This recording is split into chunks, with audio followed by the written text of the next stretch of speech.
bawang. Bao. Ngayon na lang kumanyan. Walang nag-auling ng kahoy nung araw. Nabahan na lang nila yan dyan sa Rizal Province. Magandang umaga, lalawigan ng Marinduque. Sa kauna-unahan pong pagkakataon ay nakarating tayo dito sa Lighthouse Baltasar. Ito, sabi ko nga po kanina, ako'y na-overwhelmed dahil nakikita ko lamang po ito sa mga pictures or sa video. Pero more on pictures pala. But this time, up close and personal ko pong nakita ng aking dalawang mata ang napakaganda po pala. Kanyan, powerhouse yan. Baltasar Lighthouse na ito. Powerhouse, nandiyan yung mga baterya at lalaki pa ng baterya nung araw. Ng lalawigan ng Marinduque. Makina. At ng bayan po ng Buwak. O ng bayan po ng Gasan. Kailangan mo may kongka, may baon kang pang isang buwan ng lagi. Ito po ang ating exco. Yan tataba ng baka. Yan tatabaan baka dito Tligaw ay. So, yan. So, ako po pala ay hihingi muna ng kaunting paumanhin dahil ang nabanggit ko po kanina ay nasa may bahagi ito ng Gaspar. Ito po pala ay nasa Baltasar. Okay. So, si Pastor, mga kasama natin. Hi Pastor, magandang araw po sa inyo. Pwede ka na magsalita kasi nakalapel naman po kayo dyan. Dahil medyo mahirap. Pastor, sabi ko kanina sa aking introduction, ito ay napapanood o nakikita ko lamang sa pictures. Kaya na-overwhelmed ako nung makarating ako dito sa lugar. Ay, nandito nga ni po ang ating parola na for sure ay piping saksi sa kasaysayan lalawigan. Okay. Magpakilala nga ni po kayo. Ano ang pangunahing gampanin ni Pastor dito po sa Lighthouse Baltasar?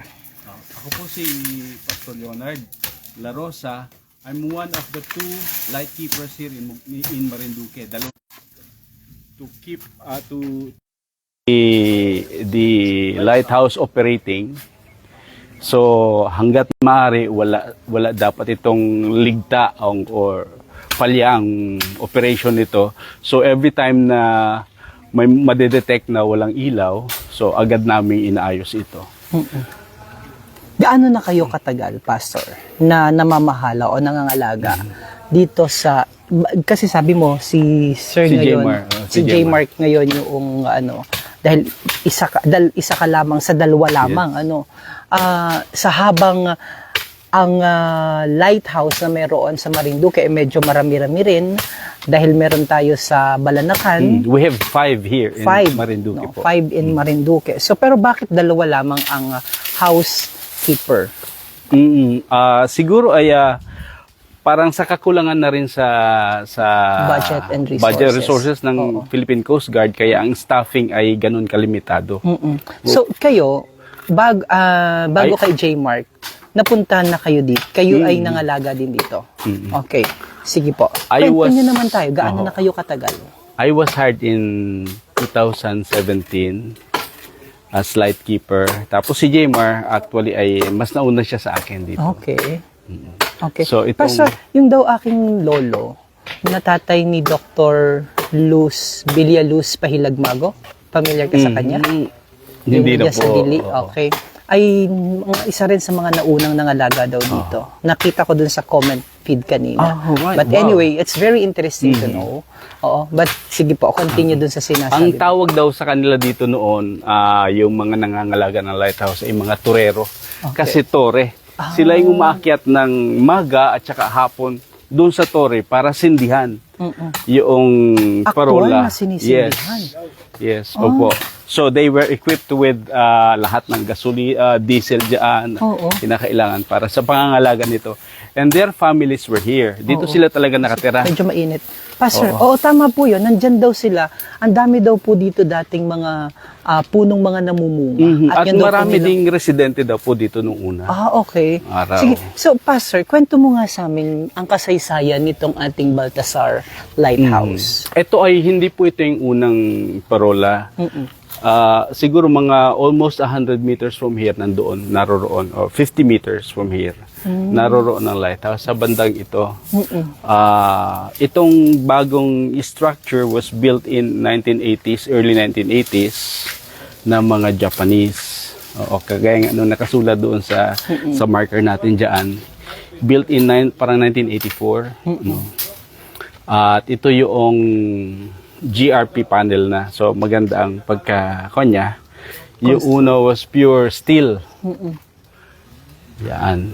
Tapos dito sila nakatira noon. Maraming residente daw dito eh. Siyempre nag-aaral ng mga bata.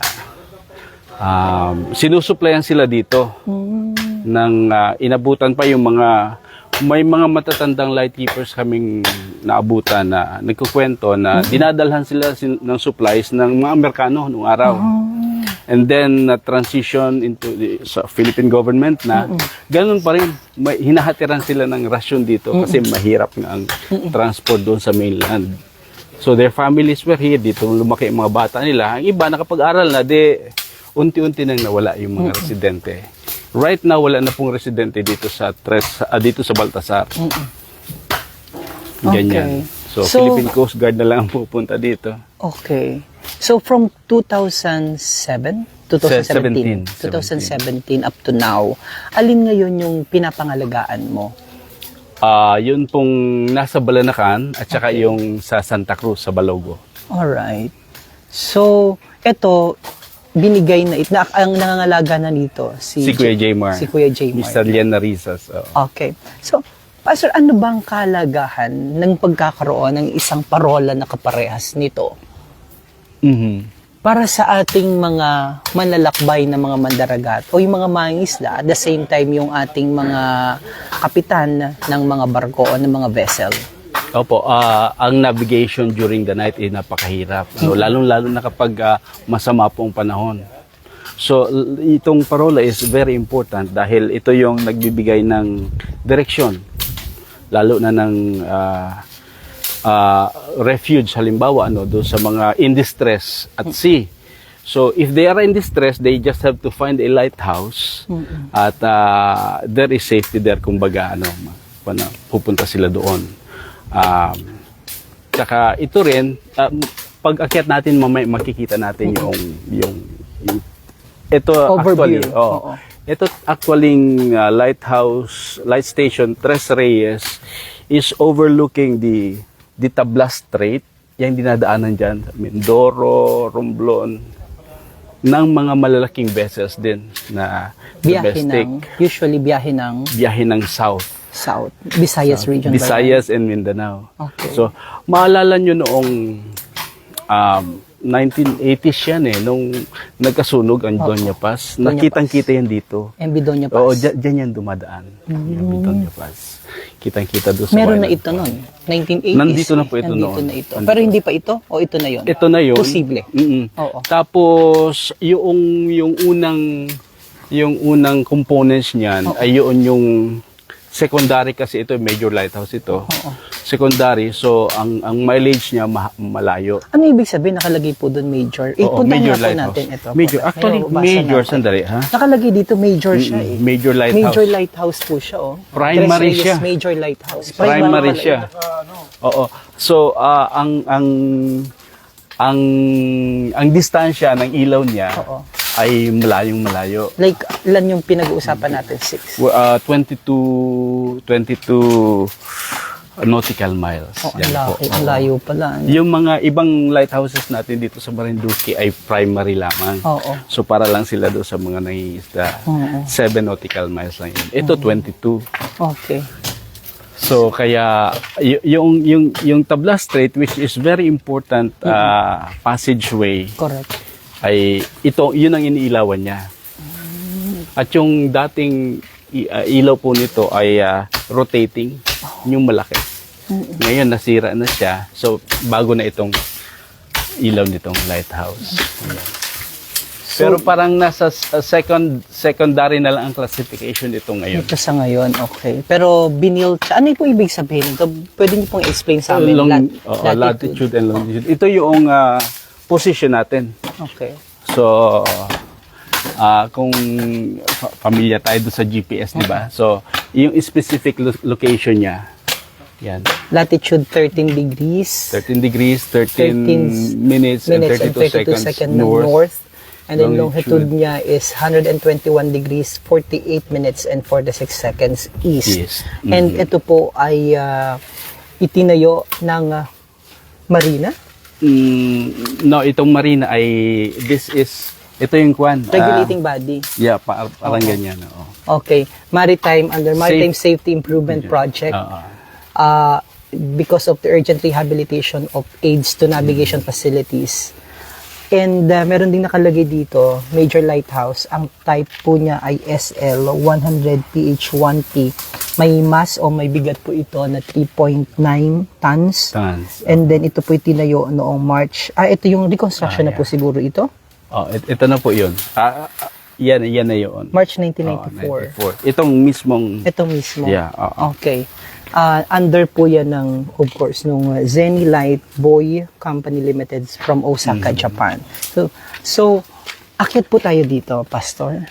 No? So, makikita po ninyo up close personal. Ito yung ano siyan, Pastor?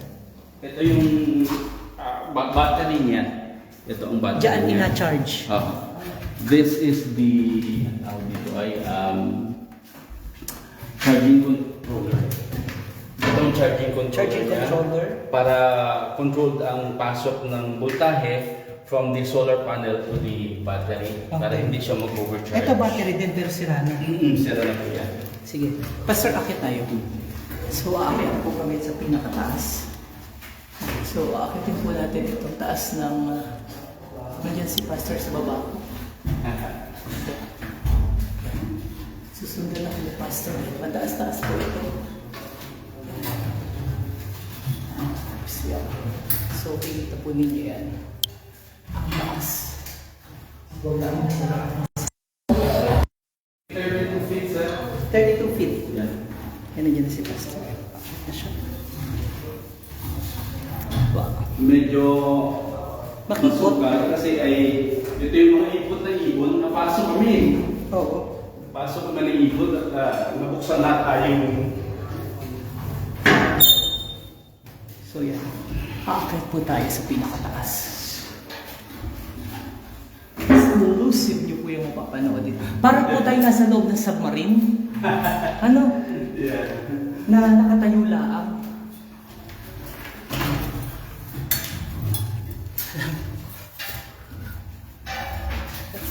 Hindi na tayo. So, pinakong po nila po.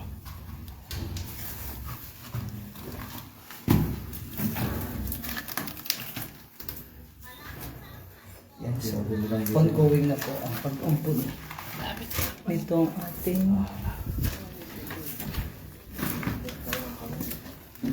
hoops ya. Medyo mainit pala sa loob. Para siyang nakatayong submarine, ano? Sir, mainit siya. Mabaho siya. Oo, baho.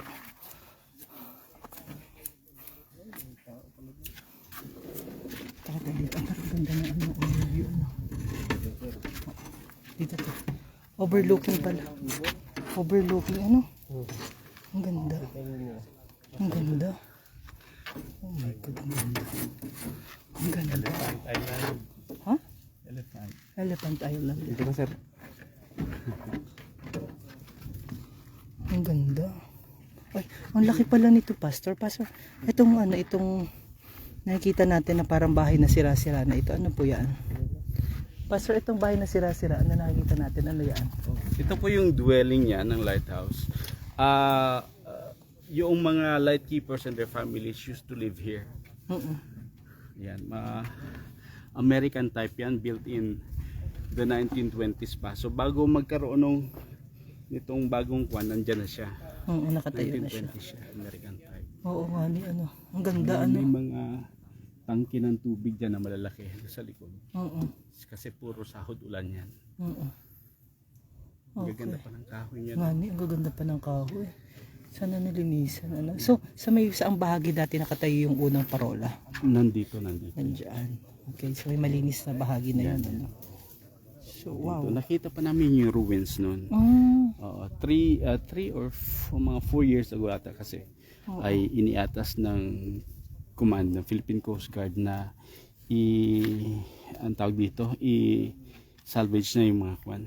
So, yung mga bakal, ibinaba na. may ganari pa rin, Naging ruins na rin siya. Ito ay powerhouse. Nandiyan naka-house yung mga malalaking baterya at saka yung mga unang kwan niya. Yan, ng 80s. So, ang ganda pala.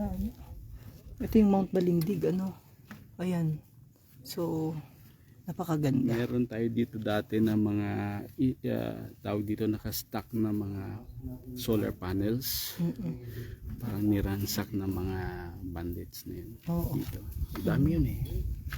Mahaba na. Ang ganda. Grabe. Ito maganda to. Pastor, kapag for restoration. For restoration ito, kasi ang ganda ng kahoy. Paano kayo dinala dito? So, helicopter? Ito, helicopter ito. Helicopter Yung na mga, ito. kasi prefabricated itong mga parts niya. So, they Yung were isa-isa. transported by helicopters. Putik-putik. Okay. Ang ganda. Ganito pa. Ito pala yun. So, nakikita lang natin sa barko. Kapag nasa dagat kita. Parang very lang siya, normal. Ang laki pala. Parang ang liit lang. Kapag di ba nailaw-ilaw na, yan po yung tinatawag na lantern. Lantern. Okay. It's a major component of the lighthouse. Okay. So, lantern. Ngayon, ang lantern natin ay ang tawag dito yung 3-in-1 na siya. So, nandun na yung lantern. Built-in ang kanyang battery. Ang battery pala nasa baba. Kundi ang kanyang